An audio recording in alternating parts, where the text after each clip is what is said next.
Lorianne Tull, and this is Cognition, episode 1 from the Dark Ages, the Renaissance to COVID. Yep, this is a new episode 1.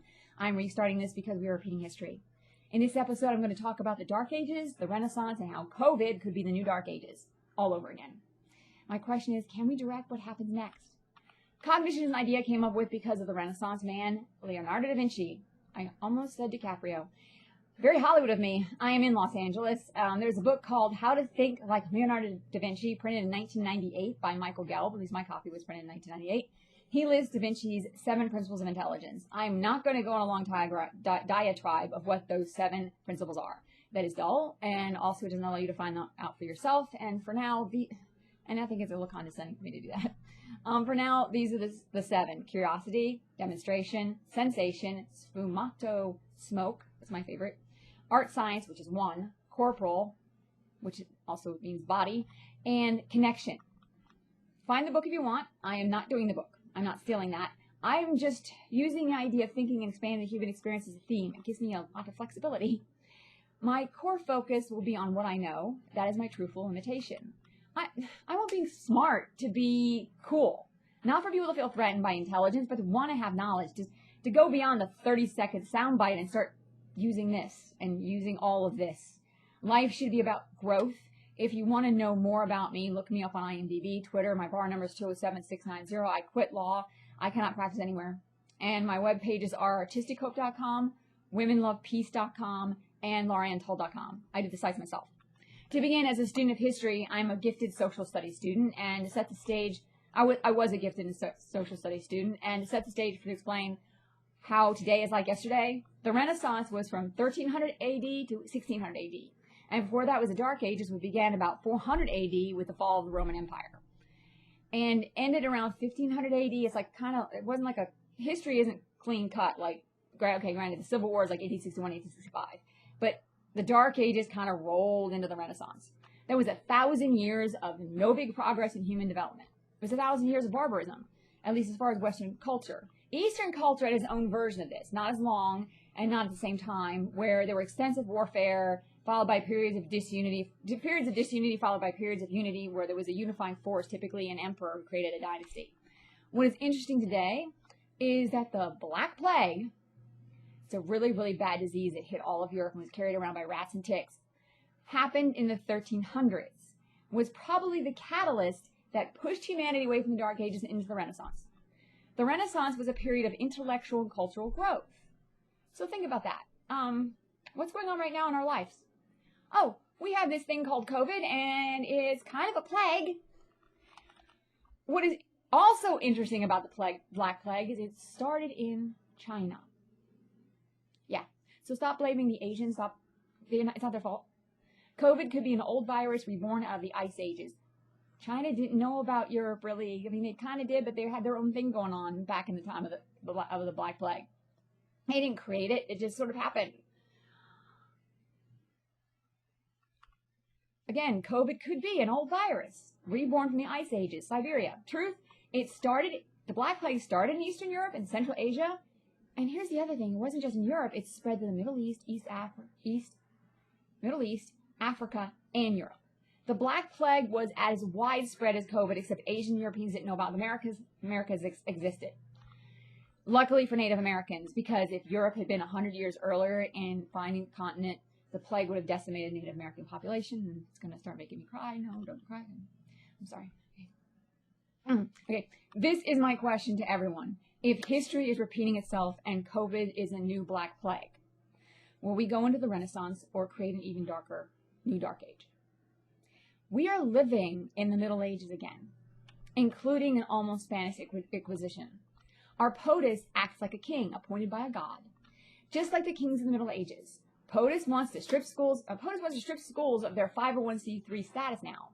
501c3 are not supposed to teach religion. I think he wants to let religion back into schools so kids can be told he's supposed to rule America as long as he lives. He wants to get rid of public school and create private schools so that only the wealthy and the rich and the people who love him can get an education.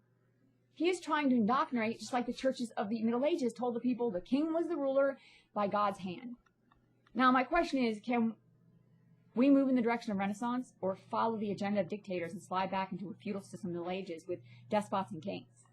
I think the world has been experiencing the Dark Ages since post-World War II. We have a lot of progress in science, but from a cultural, social perspective, we have been slowly sliding into dogma and propaganda since the end of that war. America put God back into the pledge of the 1950s. Israel became a country that instead of being secular, it uses the Bible as its source to determine law. That is changing. That could change, which I hope it does. The Renaissance rejected religion for rational thought. Intelligent people realized that churches and God did not save them from the plague. Science and good hygiene did, though it would take about 200, 300 years more before good hygiene became more than just a joke. The Renaissance was the beginning of medicine and knowledge of the human body. Now, kings have the attitude that their word is law and have no consideration for people they serve because the people serve the king because God ordained it. That is a narcissistic society centered on a person who has no reason to have empathy. I am not including the current Queen of England because that's a different thing altogether. It is the Queen shouting, though, let them eat cake. It is when you need to hurt other people to feel better that is narcissism. When you ignore that there is a plague in the world and refuse to wear a mask, that is narcissism and fear. The 1950s was a movement toward this feudal system. It was the age of the housewife, and that attitude still permeates our culture, expecting that young to make things better. But then, once they are old enough to have kids, stopping their growth, especially women, is not helping humanity. Kids today cannot wait for tomorrow for adults to clean up the world. You are old enough to make money for the king. Forget about doing your own thing and do what the king says. Really. In America, that king can be the male breadwinner, and we wonder why 1 in 5 women experience sexual assault. When Hollywood started, it was the woman who was the star, not the man. And that started changing in the 50s and 60s. We have this tendency to think the 60s were this great women's revolution, but it kind of was, but we still haven't broken free of a lot of stuff. Women's brains can grow past 35, as can a man's. We are limiting human ability, and I think it is out of fear. The people with power and influence have been eroding man's capacity to create a better, more just society. Granted, there have been great leaders who are fighting against despots and kings to build a better world. Obama. Humans must develop their intelligence. Evolution is real. Children do not have to become their parents. They can be different and should be. Obama. The conservative perspective that kids can be forced to be the same as their parents is both mentally unhealthy and stagnates possibilities. And again, that is a feudal system of old. Born a potter's son, you stay a potter's son. Cognition is awareness, and it is expansive. I'm not running for office. I am an actor, journalist, poet, history buff, a little bit of a card shot of board games, and a liberal arts advocate. Phi Beta Kappa, baby. That's a liberal arts society, not a fraternity. As an actor, it has never been my goal to entertain, but to have an impact and have a need to change who I am and be in my imagination. Back to Da Vinci, it is because I have an imagination that I've been able to create this. I had a need to be curious about history and to examine the facts of the past, to demonstrate a pattern of repeated events, and I'm not afraid of the unknown, sumata, smoke, I love that one, to question reality and realize the connection between the behavior of the despots of today and the despots in the Middle Ages. Being cognitive, I'm aware that freedom is not just a word and it's not just a flag. FYI, I am sick of quarantine and I want some good, healthy fun, a good dose of art, and we all need empathy. There are too many despots in the world today. America, Philippines, North Korea, China, Israel, Russia, and the Prime Minister of the UK is on the edge too, and from what I've read, Australia has their own version of our wannabe king. With that, I say have a good day. Do not be afraid to think for yourself. Be brave and self-aware and listen and grow. A democracy at its best is mentally healthy. Yes, I am not a socialist. Vote for your freedom and not for a king. Peace and out.